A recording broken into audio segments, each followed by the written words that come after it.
Buenas tardes, queridos amigos. Bienvenidos a Vladimir a la Una. Hoy vamos a continuar en la tónica de abordar temas de salud en estos tiempos de pandemia. A propósito, como dicen, de la COVID. Yo decía el COVID, pero me han corregido y dice que es la COVID. Sin embargo, es un virus que se le tiene que llamar de forma distinta, de forma femenina, más bien con la COVID, ¿no? Es un virus, pero es la COVID, como se dice, pero nos acompaña el doctor Amadeo Leiva, pediatra, fue concejal durante varios periodos, fue presidente del Hospital de Clínicas Caracas, también docente en la Escuela de Medicina. Entiendo que también tuvo una relación muy importante con el Hospital de Niños, ¿no? Sí.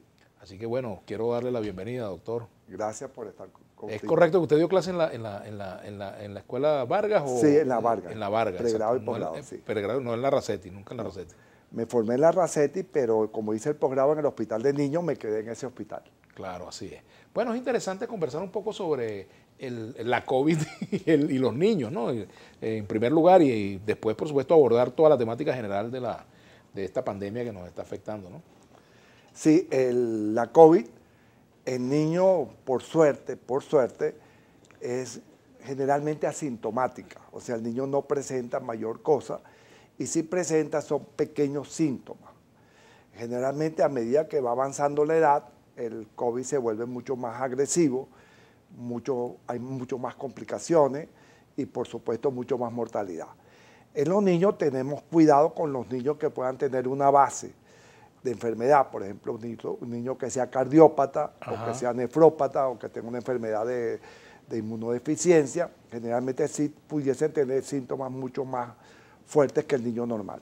Un niño desnutrido, que en Venezuela tenemos una población de niños con este problema que yo creo que no se puede ignorar. No tengo cifras, pero evidentemente muchos estudios indican pues que tenemos problemas de desnutrición en buena parte de la población también, y bueno, la población infantil es la más afectada cuando de pobreza se trata, ¿no? Niños y mujeres, ¿no? Uno supone que el desnutrido es un paciente en parte inmunocompetente, o sea, no tiene buenos anticuerpos para vencer las enfermedades que en un momento dado lo puedan afectar. Pero la estadística pareciera que no los afecta en mayor grado. Por ejemplo, tanto nosotros en el hospital privado como en el propio hospital de niños no hemos visto complicaciones graves en desnutridos, ni mucho menos hemos visto mucha mortalidad en desnutridos. Pero pareciera que la lógica es pensar que los niños desnutridos que presenten COVID van a tener problemas mucho más severos que los niños que estén bien nutridos. Ahora, no sé si hay alguna estadística o algún dato con respecto a la edad, digamos, más prematura o más la edad que un niño pueda contraer el COVID. Si ha habido casos, o la COVID, que ha habido casos de niños de meses, de 1 año, 2 años. A cualquier edad lo puede contraer, incluso se ha descrito casos en recién nacidos. Ahí iba a preguntarle, por ejemplo, una madre que tenga puede COVID. Pasarlo, pero no sabemos si gracias a los anticuerpos que le pasa a la madre, si gracias a la lactancia materna o alguna condición especial que tienen los niños, vuelvo a repetir, son generalmente casos asintomáticos, casos no complicados y mucho menos se registra mortalidad. Por eso pero igual son transmisores. Son transmisores, que es uno de los problemas que nosotros estamos peleando. Por ejemplo, ha habido verdaderamente un apartheid entre el hospital público y el hospital privado. Por ejemplo, yo tengo la vacuna gracias al hospital de niños, pero en la propia clínica Caracas, donde laboro y donde verdaderamente estoy casi todo el día, ahí no nos pusieron vacunas a los pediatras porque dijeron no son personal prioritario, por una mala interpretación, imagino yo, de que como el niño es asintomático, piensa que no va a contagiar. Resulta que la segunda causa de mortalidad médica en Venezuela, en área de salud, somos los médicos pediatras, la segunda. La primera son los médicos obstetras.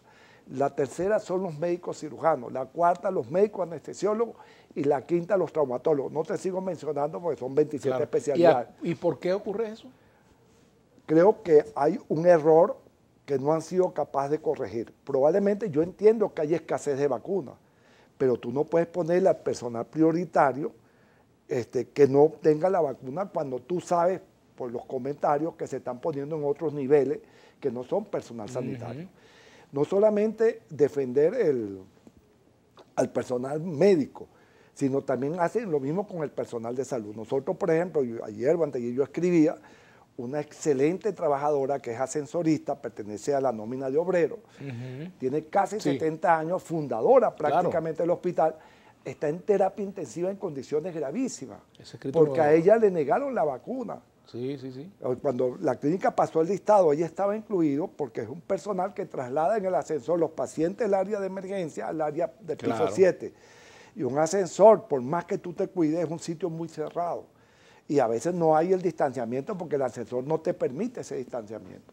No solamente es eso, también tenemos, mira, personal administrativo hospitalizado en terapia, intubado, tenemos personal de enfermera, personal médico hospitalizado. No solamente está afectando a la población, está afectando al personal sanitario que por una u otra razón el gobierno no ha sido diligente en ponerle las vacunas. Solamente somos unos privilegiados los que somos de hospitales públicos, pero resulta que el 50% de la medicina se hace en niveles privados. 50%. 50%. Y en vacunación el 52%. O sea, los privados poníamos más vacunas en los niños que los propios servicios del gobierno. En el caso del Hospital de Clínicas, ¿tienen algún número, una cifra de cuántos médicos allí han sufrido la enfermedad, por ejemplo? Por lo menos hemos tenido 2 fallecidos, un pediatra hematólogo extraordinario, es un recurso que volverlo a conseguir va a costar mucho, doctor Francisco Ramírez, y un obstetra, el doctor Orlando Castillo. Pero tenemos hoy, por ejemplo, está hospitalizado un obstetra, está hospitalizado algunos otros médicos, está hospitalizado gente de la parte administrativa, gente de la parte de enfermería. Nosotros como personal sanitario es de los pocos países del mundo que no lo han tomado en cuenta en su magnitud. Personal sanitario no es personal médico, personal sanitario no es personal de enfermera, personal sanitario es todo el que trabaja en un hospital. Claro, desde el portero hasta el camillero, pasando por el director. Cuando yo me la fui a poner al hospital de niños, me encantó, me gustó que delante de mí se la estaba poniendo el muchacho que sirve el café en el cafetín del hospital de niños. Porque es correcto, bueno, al cafetín del hospital de niños van a ir muchos médicos y pacientes y él está expuesto a esa contaminación. Entonces yo pediría de manera franca que revisen esa decisión del gobierno.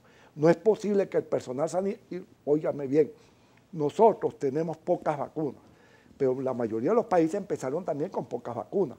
Ningún país del mundo, ninguno que haya hecho programa de vacunación ha descuidado esta norma. Personal sanitario, mayores de 60 años y pacientes con COVID mortalidad. Aquí ni personal sanitario privado, ni mayores de 60 años, ni pacientes con COVID mortalidad los han respetado. No le han puesto la vacuna. Tenemos que hacer una pausa, pero a mí me gustaría también que nos diga antes de irnos rapidito, ¿cuántos pacientes hoy están hospitalizados en el Hospital de Clínicas? ¿Cuántos casos tienen? Todas las clínicas privadas están saturadas. Solamente hoy en la mañana había 85 pacientes en el Hospital de Clínicas Caracas hospitalizados con diagnóstico de COVID. Los 13 cupos de terapia intensiva, que es una de las terapias más grandes que hay en clínicas privadas, están los 13 cupos llenos con pacientes con COVID que necesitan terapia intensiva. Los 14 cupos de emergencia están llenos con pacientes de COVID que están esperando pasarlos al piso. Y los 7 cubículos de emergencia que usan para intubación están ocupados también. O sea, verdaderamente la crisis es fuerte, sumamente fuerte. Y una de las maneras de tú vencer al enemigo es saber con qué cuenta el enemigo. Tú tienes que saber que esta crisis es muy fuerte, que esta es una segunda ola y que probablemente nos va a agarrar una tercera ola. Bueno, tenemos que hacer la pausa, doctor. Disculpe que lo interrumpa. Hoy decía el doctor Leonardo Izaguirre en una entrevista que yo le decía, bueno, que el COVID anda en un Ferrari y nosotros estamos en bicicleta, o sea, el mundo pues frente a la enfermedad y particularmente yo diría que ni siquiera en bicicleta. Nosotros estamos de los países más atrasados en esta pandemia en vacunación.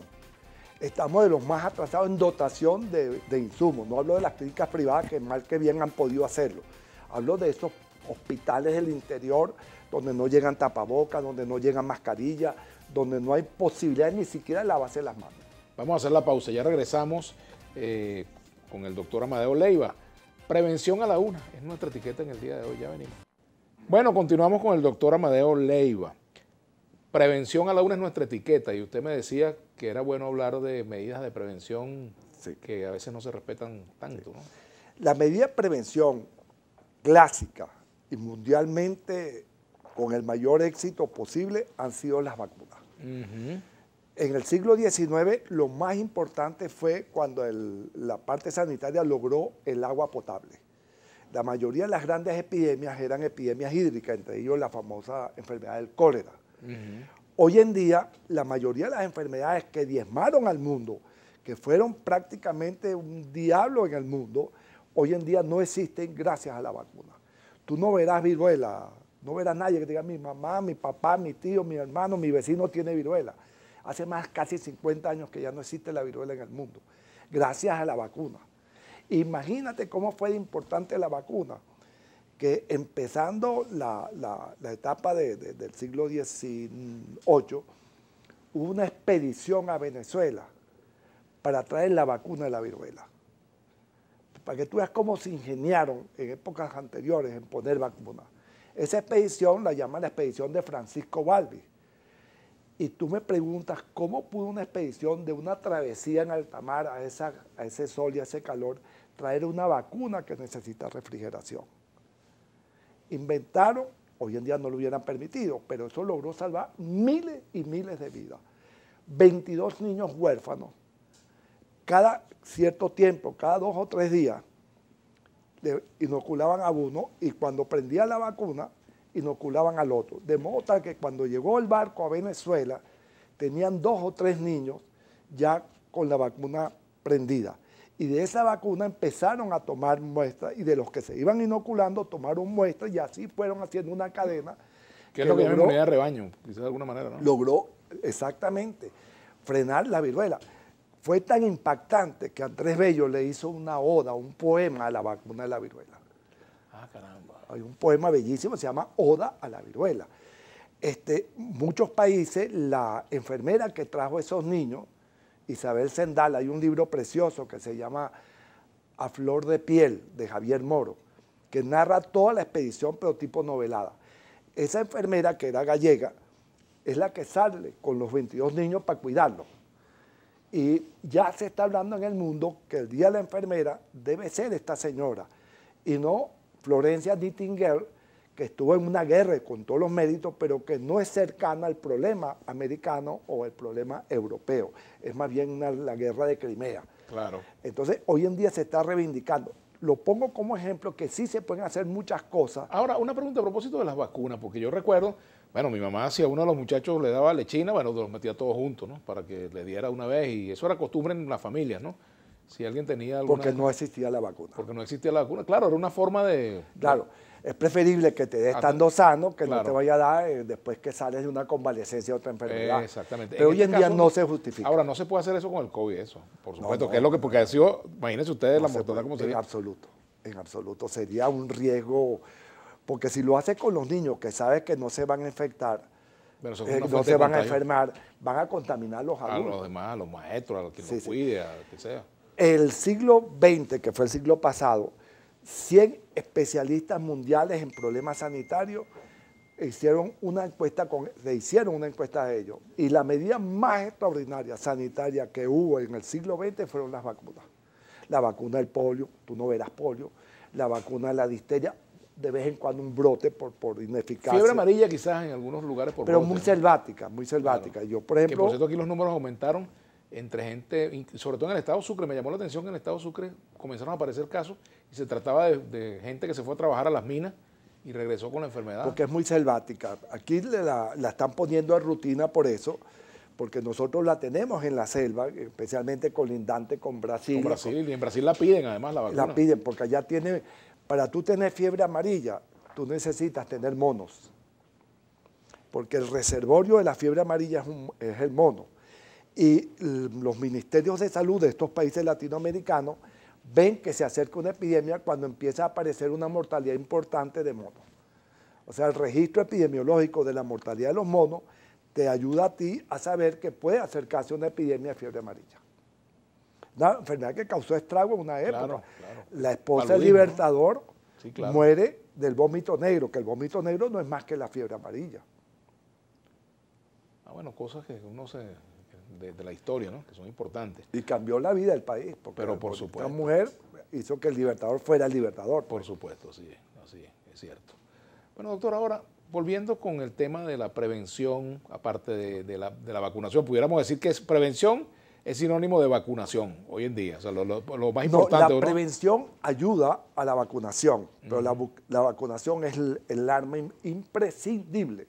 Por eso digo que hoy en día hablar de prevención en estos tiempos, la mayor medida de prevención sería la vacuna, ¿verdad? Correcto. Ahora, tenemos en los episodios las diferencias que hay con respecto a la cesta de vacunas del mecanismo COVAX con respecto al tema de AstraZeneca, por ejemplo, ¿no? Sí. Y yo me preguntaba sobre ese punto, se lo comentaba el doctor Izaguirre esta mañana en Vladimir la carta. Bueno, si efectivamente hay países cuestionando esa vacuna, que están dejando de aplicarla o la aplican a determinados sectores de la sociedad, ¿por qué Venezuela tiene que comprar esa vacuna específicamente? ¿Por qué en la cesta no se puede optar por otra, por ejemplo? Probablemente ahí el gobierno necesitaría un asesoramiento que sepa de vacunas. Pero el gobierno es el que ha dicho que no quiere comprar la AstraZeneca por ese problema. Yo te puedo decir con toda propiedad que toda correcto. La historia de las vacunas ha habido lo que llaman la casualidad. Para ponerte un ejemplo, yo me pongo ahorita la vacuna del tétano y saliendo me cae una mata encima. Y entonces si tomo en cuenta la casualidad, diría la vacuna del tétano hace que caigan las matas. haya caído la mata encima. Entonces, cuando tú tienes unos programas de vacunación, siempre va a haber gente que se muere de otra cosa. Pero como acaba de recibir la vacuna, el gran culpable es la vacuna. Todos los estudios de la Comunidad Europea, que es donde más se ha puesto la vacuna, demuestran que no hay un pico mayor de la trombosis que ellos achacan a la vacuna que lo que se esperaba por año de trombosis o por mes de trombosis. Sin embargo, es llamativo que países de cierto desarrollo o países desarrollados, sobre todo algunos países escandinavos, pues la prohíban. Pero la Comunidad Europea es la que tiene la infraestructura. Oye, son muchos países desarrollados, estamos hablando de España, de Italia, Portugal, de Francia, de Holanda. Tienen la infraestructura para hacer eso. Si usted fuera ministro de Salud hoy, ¿usted recomendaría aprobar eso? Y te voy a decir la segunda cosa. El gobierno no sabe que esa vacuna no es la AstraZeneca de Oxford. Es con tecnología de AstraZeneca, pero esa vacuna que está llegando a Latinoamérica es coreana. Y se ha puesto en Chile, se ha puesto en Argentina, se ha puesto en Uruguay y no han reportado un solo caso, después de miles y miles de dosis, de que haya producido trombosis. Por eso te digo, es muy fácil, yo sería incapaz de opinar en un vuelo de avión, de cómo van a ser las velocidades, cómo aterriza, cómo no, pero en salud necesitas al técnico al lado. El problema de salud, indudablemente, es político, pero el político, después que tú oyes al técnico. Claro, decisiones políticas no son necesariamente... Sí, en medicina, bueno, una de las grandes frases es que la política no es más que la medicina a gran escala. Cuando empezó el agua potable, cuando empezaron las vacunas, eso eran problemas de política. De políticas públicas, de sanidad, exactamente. Tú necesitas hacer... Por eso el ministerio se llamaba Ministerio de Sanidad y Asistencia Social, en el pasado, ¿no? Tenemos que hacer la pausa, doctor Amadeo Leiva, y ya regresamos. Prevención a la 1.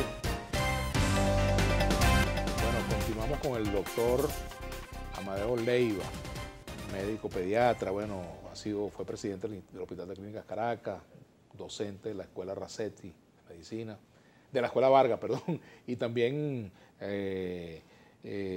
parte del personal del Hospital de Niños, ¿no? Todavía está dando consulta. Soy jefe honorario. Jefe honorario, pero bueno, imagínense. Algo es algo. ¿Y a los jefes honorarios le hacen caso?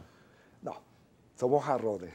Ah, ok. Pero es un reconocimiento. Pero por supuesto, pero va al hospital, tiene... A veces ahorita el hospital está muy deteriorado. ¿Cómo está? ¿Qué nos puede decir? Horrible. Lo que yo te puedo decir es poco.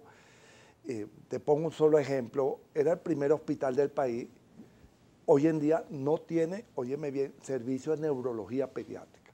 ¿Tú te imaginas un hospital de la magnitud de niños que no tenga servicio? El servicio de cardiología está cerrado. El servicio de fisiatría, que es donde tú rehabilitas a los niños con retardo, está cerrado.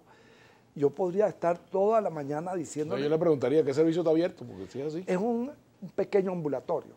Se convirtió en un pequeño ambulatorio. ¿Puede ser un hospital de referencia nacional? No, ya no. no existe. Bueno, por supuesto, hay algunos servicios. Si uno le dice esto a alguien del gobierno, a lo mejor señala, pero tenemos el cardiológico funcionando, por ejemplo. Sí, pero un solo hospital cardiológico no da abasto para tantos niños enfermos del corazón. Es increíble. Es muy alta la cifra. Es alta. Está más o menos, debe haber en estos momentos. Por cada 100 nacimientos, por ejemplo. Si debe estar ahorita en 160.000 cardiópatas en el país, de niños. De niños cardiópatas, sí. Eso es muy alto, ¿no? Muy alto, es muy alto. ¿Y qué porcentaje de esos niños reciben la atención debida? Para ellos es un drama. Y el cardiológico de Montalbán funcionaba muy bien. Ya no es lo mismo. No es lo mismo, los médicos, casi todos los que tenían una buena experiencia han migrado del país. Se fueron. Ahorita uno de ellos, el que era brillante, está en Colombia. Y cada día va haciendo más la migración. En parte, fíjate, las migraciones de especialidades que no son frecuentes, son muy cotizadas en el exterior. Por ejemplo, en la clínica Caracas, prácticamente todos los días nos vamos quedando con menos. Apenas tenemos un endocrinólogo infantil. Y nos quedan 2 endocrinólogos de adultos, cuando teníamos 8 o 10 endocrinólogos. El COVID los ha afectado. Ayer, lamentablemente, murió una doctora extraordinaria, la doctora María Esperanza Campos, de COVID. Probablemente en ese grupo que no la vacunaron, a pesar de que ella había sido docente de la Universidad Central de Venezuela. Su esposo, un gran infectólogo, está también hospitalizado con COVID. Entonces, cada día, el médico de grandes especialidades nos está dejando solos. Y nos está dejando solos con razón. Yo te puedo decir que un endocrinólogo en el hospital de niños no gana $6 al mes. Ahora, usted que ha sido docente en la Escuela Vargas, ¿cómo viene el relevo que se está preparando en nuestras universidades? Yo tengo fe y esperanza en la mente del muchacho joven venezolano, pero va a ser casi ineluctable, para usar la palabra, que ese muchacho no termine yéndose en su mayoría. Yo tengo mi hijo que es pediatra, que era profesor e instructor de la cátedra de la Racetti. Siempre es una buena recomendación, que tu hijo no trabaje en el sitio donde tú trabajaste. No, ¿verdad? Por las comparaciones. Sí, empiezan a decirle. Este es mejor, este es peor, este no. Yo me acuerdo que empezando la docencia se me acercó el hijo de Pastor Oropesa, claro, Pastor Antonio, y me dijo, doctor, no diga que yo soy el hijo de Pastor Oropesa. Y pasamos debajo de la mesa, porque, oye, Pastor era un peso demasiado fuerte para cualquier humano. Por supuesto. Ese hijo mío está en Madrid. Padre de Héctor Mujica, el recordado Héctor Mujica, profesor y amigo. Gran personaje, inteligente, brillante, culto. ¿Cómo no? Primer presidente del Colegio Nacional de Periodistas, Héctor Mujica, por cierto. Y el primer director de la escuela. De la escuela, fundador de la Escuela de Comunicación. Y fue Manuel Isidro Molina. Exactamente, el profesor Manuel Isidro. Sí, que también era vecino de nosotros en La Fuente. Bueno, el cuento pequeño es que mi hijo está en España. Y aquí era instructor, tenía su consulta también en la clínica Caracas y trabajaba en el clínico. Su esposa, que es dermatólogo infantil, se fue para España. O sea, es muy raro que algún médico joven no tenga la idea de emigrar hacia afuera. Y eso hay que buscarle una salida. Hay que buscar detener eso, ¿no? Hay que buscarlo detener. Y eso no se detiene con eso canto. No se detiene impidiendo que salgan, sino con medidas que los... Tú no puedes tener a un médico de un hospital público ganando 6, 8, 10 dólares mensuales. Sí. Porque el país está en un costo mucho más alto de lo que él recibe. Es preocupante. Pero además es muy costoso reponer un médico de ese nivel, ¿verdad? Y en especialidades, mira, cualquiera que se vaya. Ayer hubo una especialidad que se graduó en el clínico, los anestesiólogos. Esto estoy hablando hace unos años atrás. Y todos los anestesiólogos que se graduaron se fueron. Se los llevó Chile, se los llevó España, se los llevó Colombia, porque son especialidades que cuestan mucho formar. Tú formar un endocrinólogo infantil necesita que tenga el año de rural, que tenga 3 años de posgrado de pediatría y que tenga 3 años de posgrado en endocrinología. Ahora, también a propósito de ese tema, el gobierno, el presidente, los funcionarios de alto nivel del gobierno defienden el sistema de salud venezolano con respecto a otros sistemas de salud en la atención a los pacientes de COVID y en general, pues. ¿Cuál es la verdad según su óptica o su verdad? No desearía, pero con toda propiedad, con toda sinceridad y bajo fe de juramento, esa es una mentira. El sistema de salud venezolano en estos momentos es un caos. Es un caos total.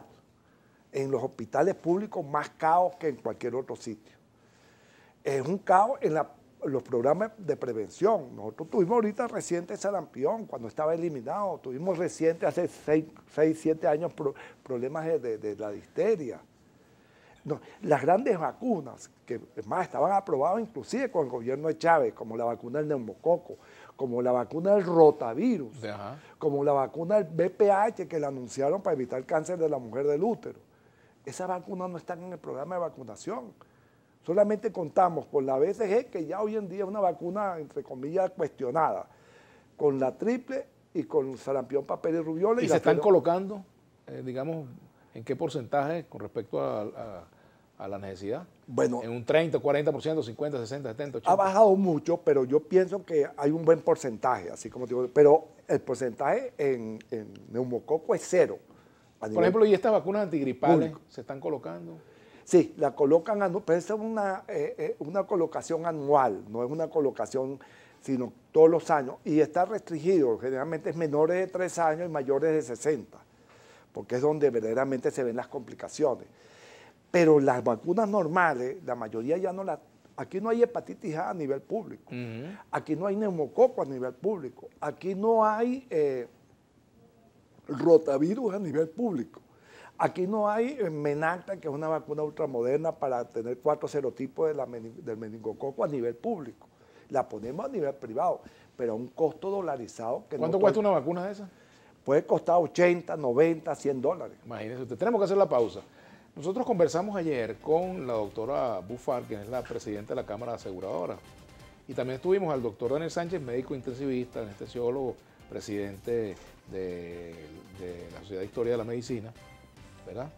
Compañero mío de la UCB, estuvimos juntos en el Comité de Bachilleres sin cupo en el año 80, imagínese usted.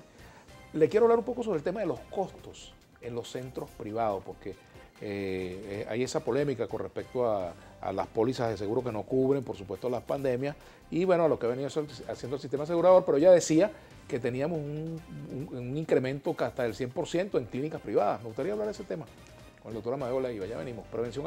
Bueno, continuamos conversando con el doctor Amadeo Leiva. El costo en la salud, en los hospitales, el costo de los tratamientos. Hay quejas de gente que dice que, bueno, que por ejemplo hay una clínica, una persona que yo conozco le pidieron en una clínica X $16,000 para aceptarla en emergencia. Y después fue a otra clínica y le pidieron $1,000, por ejemplo, ¿no? Pero también están hablando de un incremento excesivo en los costos de tratamientos, en fin, que supuestamente en una semana, como decía la doctora Bufar, se reportan aumentos hasta del 100% en los costos en las clínicas. Sí. ¿Qué pasa? Fíjate, yo pienso, y con toda realidad, que las clínicas privadas en estos momentos tienen que ser muy austeras en poner costos. Los médicos tenemos que ser solidarios también en esta parte. Pero también hay que entender la dinámica. Hace meses atrás, nuestra clínica tenía 10, 12 pacientes y excepcionalmente teníamos las terapias ocupadas. No hay cosa más costosa en ninguna clínica, aquí y afuera, que las terapias intensivas. Las unidades de cuidado intensivo. Sí. Eso es terrible, eso se come cualquier presupuesto. Y te estoy repitiendo, de los 13 cupos que tiene la Caracas de terapia intensiva, están ocupados por COVID. Los 14 cupos de emergencia normal, que son de casi como una terapia intermedia, ocupados por COVID. Y de esos 14, hay 4 más que están intubados. O sea, que si llega una parturienta y se complica con, qué sé yo, le va a costar, Dios no quiera, o alguien que llega con un infarto. Le va a costar, de todos modos, bueno, son áreas que están bien dotadas, el área de pabellón por momentos muy, muy cortos, puede ser un área de terapia, eso no habría problema, eso se soluciona. Pero lo que sí es los costos. Cuando yo veía un paciente hace 6, 8 meses, bueno, un presupuesto de $2,000, $3,000 podía ser significativo en los 7 a 10 días que estaba. En hospitalización. En hospitalización, pero es que ahorita se complica mucho. Los medicamentos nuevos han aumentado, Remdesivir es sumamente costoso. Antes, mal que bien, el Estado nos los aportaba y no se cobraba. Pero también puede haber un factor especulativo en quienes tienen medicamentos. Dice, bueno, traigo el medicamento y hoy me cuestan 600, como decía el doctor Sánchez ayer, Daniel, y mañana lo pongo en 2.000 y ¿qué pasa? Nadie me controla y cómpralo. Si no me lo compra tú, me lo va a comprar otro porque se necesita. Fíjate, así como yo diría que el gobierno no debe meter las manos en los programas de vacunación, sino dejar que eso esté en expertos. Y estoy convencido que no los ha llamado, aquí no ha llamado a la Academia Nacional de Medicina. De medicina, esa es una de las cosas que que es brillante, que ha hecho observaciones, que es prácticamente agua potable. Eso no es parcializado para quitar gobierno, para poner gobierno. Son los académicos los que tienen más experiencia, generalmente en una etapa de su vida donde son mucho más reposados. Reposados. Aquí no han llamado a las sociedades científicas para que colabore un poco con la... Aquí no ha llamado ni siquiera Médicos Unidos Venezuela, que está haciendo un trabajo extraordinario, pues. Un poco más combativo, porque no es el académico de los miembros de la academia, pero trabajo al fin y al cabo. Entonces, llame a esa gente, haga fiscalización. En eso yo le doy la razón al gobierno. Fiscalice las clínicas. Señor, usted no puede cobrar por este medicamento que a usted le cuesta 10 bolívares, puede cobrar 100. No puede cobrar 9 veces más. Para eso sí está el gobierno, para fiscalizar, pero no para dirigir programas que no tiene idea cómo dirigirlo. Yo estoy convencido, cuando nos discriminaron a los privados, discriminaron a una camillera, a un camillero, un asesorista, no tienen idea de lo que es personal sanitario. No tienen idea. Esta epidemia empezó en marzo. No me diga, Vladimir, que no había dinero, sobre todo con el oro que se estaba sacando, para hacer aportes de reservación de vacunas. Nosotros ahorita estamos como los pedigüeños. Si no nos los manda la OMS, vamos a tener problemas muy graves. Claro, están esperando la vacuna cubana, pero la vacuna cubana no tiene estudio. Yo quisiera tener estudio y lo defendería, si me presenta como defendí la vacuna rusa. No sabemos qué es esa vacuna y tampoco es lógico que aquí se experimente con una vacuna que no tiene estudio. Entonces, vuelvo a repetir, el gobierno tiene que ser fiscalizador. Tanta fiscalización como sea necesaria. No meter las manos a dirigir programas. Yo me imagino que si el gobierno nos hubiera permitido a los médicos privados importar la vacuna, que no es costosa. La vacuna de AstraZeneca te puede salir en $20. Ponle tú un gasto operativo, $2, $3. Nosotros hubiéramos abarcado el 50-52% de la población sin que el gobierno hubiera gastado un centavo. Pero esa manía de yo no doy poder, yo no otorgo poder, yo controlo el poder y ahorita en este momento quieras o no pero también quieras. es bueno decir, doctor, que Venezuela tiene, como lo ha dicho el gobierno, alianzas estratégicas con Rusia y con China. ¿Y por qué esos aliados estratégicos no le dan un trato preferencial a nuestro país? El mundo, te pongo un solo ejemplo. Israel. Bueno, que tiene el 50% de la población inmunizada ya, ¿no? Un poco No, más. casi ¿no? 70. Casi 70. Ellos ya casi en un mes declaran ya libre de COVID. Israel, en marzo, cuando nosotros hablábamos que la semana de trabajo y la semana de no trabajo, o sea, la radical, la flexibilizada, Israel estaba aportando y repartiendo vacunas con dinero. Estados Unidos está vacunando hoy en día 3 millones de dosis diarias. Y esa vacuna no fue que las mandó a pedir un día para otro, se las tenían ya reservadas. Ahora, el gobierno habla de las sanciones. ¿En qué medida las sanciones pueden afectar esta política de vacunación, por ejemplo? Yo no creo. Sinceramente, mira, yo recibo todas las vacunas. De neumococo es americana, del laboratorio Pfizer. La rotavirus es del laboratorio, la Rotatec es del laboratorio Merck & Dow. Yo, que soy una pequeña arenita en el programa de vacunación, recibo mi vacuna a través de los proveedores. No me vengas a decir que los Estados Unidos le va a cerrar las vacunas a los venezolanos. Es una manera de Ahora, es un tema, según lo que han dicho del gobierno, de manejo de recursos, que los recursos están bloqueados en bancos, como ellos lo han señalado. Bueno, eso es otra cosa. Pero también el llamado gobierno interino controla la posibilidad de que se traigan o no, que se maneje o no dinero, en fin, ¿de acuerdo? O sea, hay toda una polémica en torno a eso. Yo, por ejemplo, fíjate, yo sé que hay polémica, pero de manera interna, y lo puedo decir aquí en radio, yo, por ejemplo, tengo muy buena relación porque es una persona extraordinaria, le veo sus 3 hijos que son preciosos, creo que es un muchacho joven que le ha echado pichón a una federación que no es fácil, que es Fede Cámara. Claro, Ricardo Cusano. Ricardo, ¿cómo no? Yo puedo, y ojalá me equivoque, vendría aquí y te mandaría un papelito, pide disculpas. No va a lograr nada. Eso que quiere que la Fede Cámara traiga las vacunas. ¿Por qué no va a lograr nada? Porque el Estado no cede nada de poder. Las vacunas hoy en día es un poder. Yo te puedo decir a ti, mira, Vladimir, oye, cuando tienes la vacuna, yo te la consigo. Yo te mando a poner la vacuna. No, pero mi familia, yo también se la pongo a ella. La vacuna es un poder. Yo controlo un poder que se llama vacuna. Con toda propiedad te lo digo, porque es un tema que yo he sido apasionado. Pues. Fede Cámara, ahí lo tienen esperando. Cuando vino COVAX y dijo que iba a mandar la AstraZeneca, lo primero que hizo el gobierno, yo no recibo esa vacuna.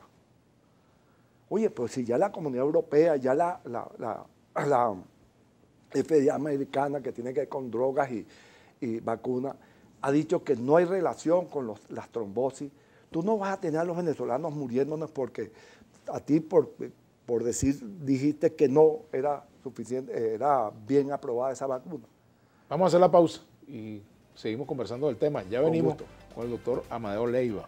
Bueno, continuamos con el doctor Amadeo Leiva ya en la parte final del programa. Vamos a suponer que ocurre algo que usted no espera y lo llaman. Bueno, ya que usted está diciendo cosas ahí en Vladimir a la una, ¿qué recomendaciones nos da? Si lo llaman del gobierno, del Ministerio de Salud, lo llama el presidente, qué sé yo.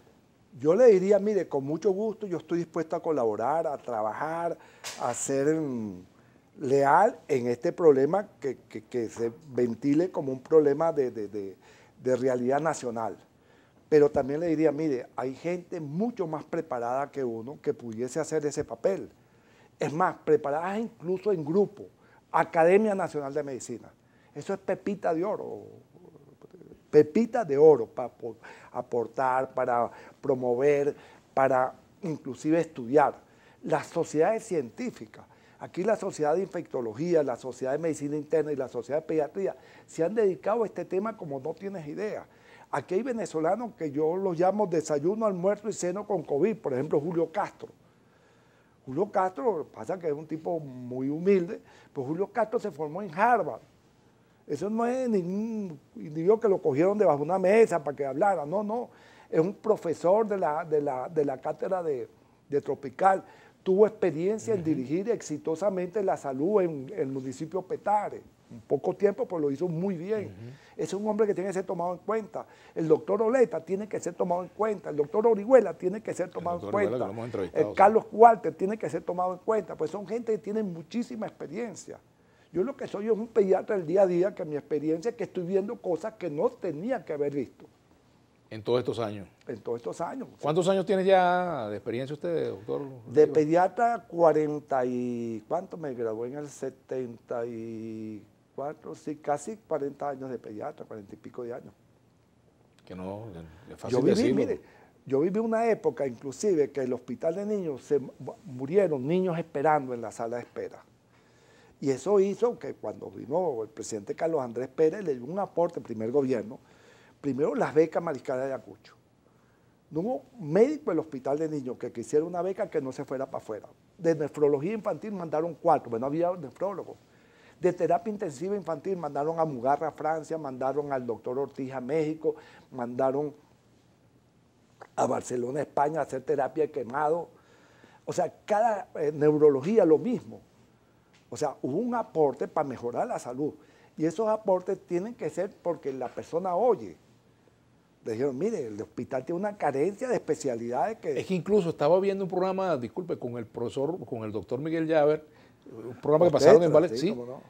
Sobre José Gregorio Hernández, que él también, a José Gregorio también lo enviaron fuera a estudiar. Sí, sí. Y Vargas también estudió afuera, o sea, y ejerció afuera. José María Vargas, en Puerto Rico hay una planta que es medicinal, pues que se usa mucho la gente de Puerto Rico, que se llama la Varguense, en honor a José María Vargas. Yo no sabía, fíjate. ¿Qué planta será esa? ¿Ah? ¿La tendremos Se acá? llama así, Varguense. Una planta ya muy típica de Puerto Rico, pues. Y son plantas medicinales, que las plantas tienen muchas facultades medicinales. Entonces nosotros hemos tenido venezolanos extraordinarios que les han promovido la formación a través de becas o a través de convenios con otros países. Pero en estos momentos yo veo esto estancado, donde, no sé, tú sabes esto, pero te demuestra cómo está el país de falta de síntesis. Va un grupo de profesores jubilados a ponerse la vacuna en el Hospital Universitario de Caracas. Eso fue la semana pasada.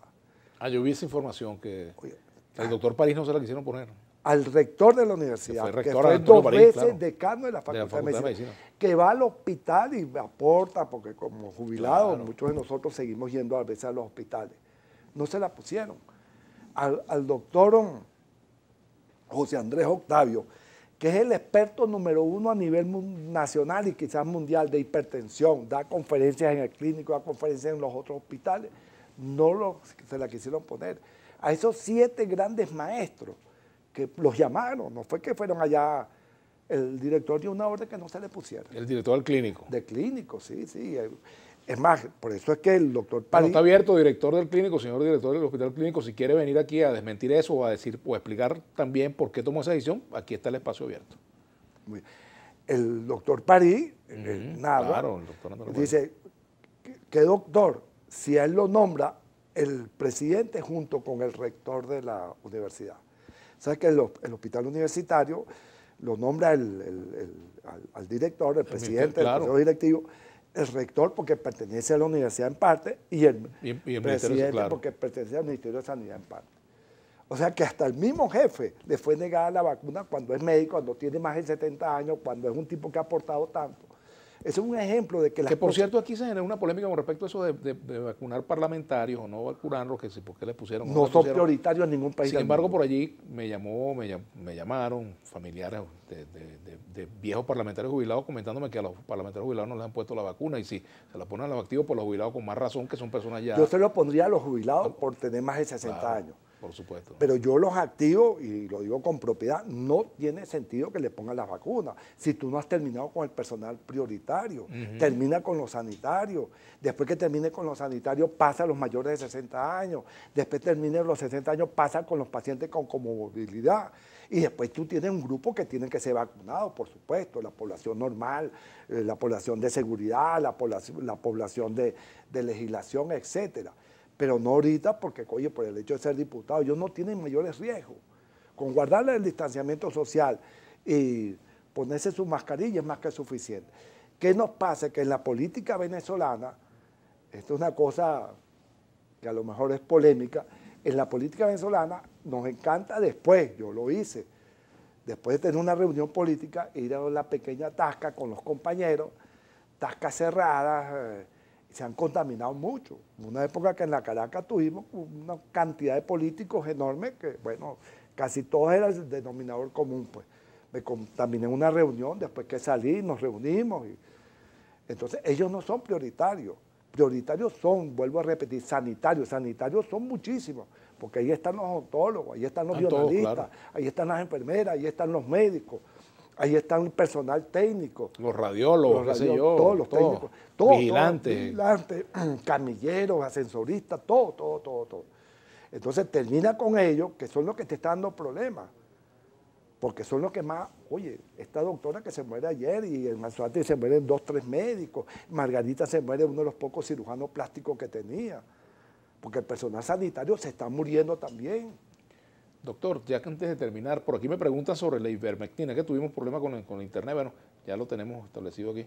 ¿Qué opina el doctor sobre Miguel y a Fayoli? Nos pregunta sobre los criterios en distintos médicos de los que están en los frentes tratando personas con COVID. Dicen que la ivermectina funciona y la recuperación es rápida. A mí me la indicaron cuando tuve el COVID, me la tomé. La ivermectina, un gran grupo de médicos la indican, otros muy pocos no la indican. La OMS la aprueba, después la desaprueba. Muchas de las cosas que estamos tomando será el tiempo que va a decir si fueron o no adecuadas. Pero ahorita, como no tenemos mayores cosas, a mí me dice un paciente, me mandaron vitamina D, tómela, eso no te va a dañar. Me mandaron ibuprofeno, tómelo, por 2 o 3 días no te va a hacer. Me mandaron la aspirina esa de adulto, de 80, para evitar, tómela. Porque todavía no tenemos claro qué es lo ideal en esta pandemia. Lo que sí sabemos que es ideal es usar mascarilla, distanciamiento social, lavado de manos y sobre todo estar en sitios bien ventilados, que ese se descuida mucho. Tú estás en tu casa, abre ese balcón, abre esa ventana, que el viento es para el virus lo que puede ser la gasolina para el fuego, pues, los espanta. Pues. Aquí hay otro comentario ya yéndonos Fíjate, Vladimir, dice Luis Arsolay, entonces el gobierno es embustero porque dice que los hospitales están dotados. Vladimir, un análisis propio tuyo, ¿por qué crees que el gobierno no deja entrar las vacunas del programa COVAX? Bueno, él dice aquí, Leo Guillén, porque el mío es que es política macabra. Es un tema político. Yo lo que creo es que no se debe politizar este tema. Aquí lo que tiene que haber es acuerdo entre quienes están en el gobierno y pueden tomar decisiones y quienes están en la oposición y también pueden tomar decisiones, ponerse de acuerdo, pensar en los venezolanos. Eso es lo que yo creo que lo que sale ahorita y no está sacando la cuenta que si tú eres culpable o quién es el culpable, que si tú, que si yo. Eso es lo que yo creo. Ponerse de acuerdo, pensar en la realidad. Necesitamos vacunarnos. Por eso yo acompaño esa etiqueta que dice vacunación masiva ya. Yo creo que hay que hacer todos los esfuerzos para que eso sea realidad. Y hay que repetir esa etiqueta porque si alguien enseñó docencia fue don Miguel de Unamuno, que decía hay que repetir a diario lo que a diario por bien sabido se olvida. Vacuna, vacuna, vacuna, aislamiento, distanciamiento social, mascarilla y lavado de manos. Bueno, yo tengo que repetirle a usted, gracias, gracias, gracias por venir a Vladimir a la Una, doctor Amadeo Leiva. Seguro. Un placer tenerlo entre nosotros y bien, nos vemos nuevamente en un próximo programa de Vladimir a la Una y sigan con la programación de Globovisión.